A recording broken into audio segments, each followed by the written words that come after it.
Okay, sa lahat ng mga scouts, pag pumasok po ang ating mga kulay, ang ating mga watawat, pagpasok po nila, hahatid po kayo sa flag. Tapos, mag-i-scout sign po kayo kung ano po yung scout sign nyo. Halimbawa, teacher, di ba nakaharap na ganyan?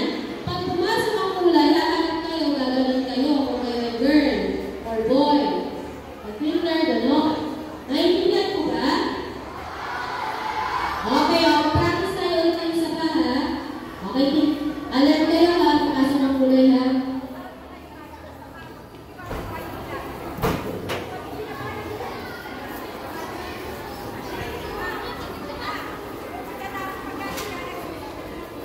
Ang pagpasok ng mga kulay.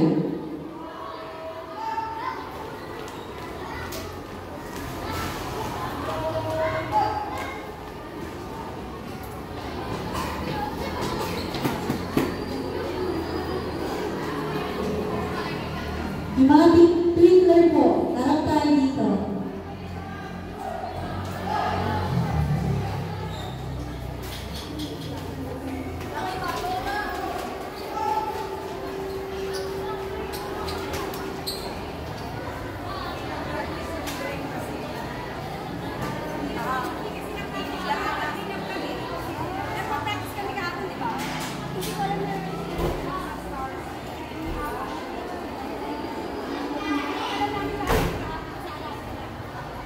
Pag nandito na yung flag sa unahan, mga stars and twinklers, dito na kayo haharap sa unahan.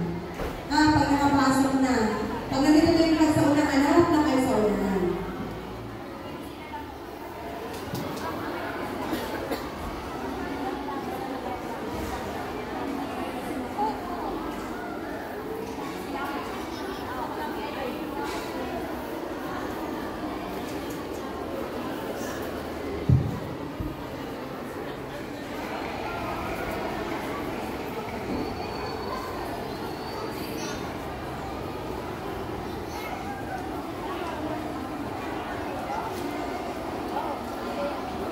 Okay, kids.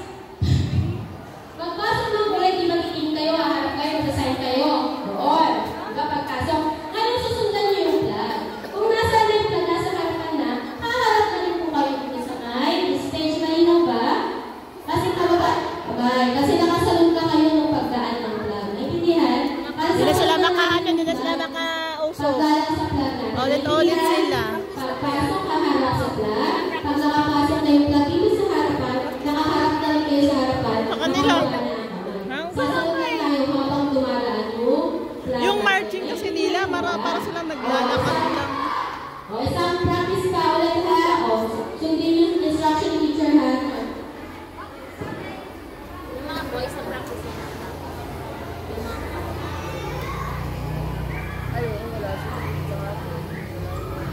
Wala sila kapon kaya. Babae, dapat ano sila. Ang pagpasok ng mga kulay. Di ba? Hindi nila alam kung anong uunahin nilang pagpadyak. Di nila alam kung anong uunahin ng pagpadyak. Dapat ganun, ano. Alam mo kung bakit? Yung nagkukumandang mali. Yan ang tinuturuan ko kahapon.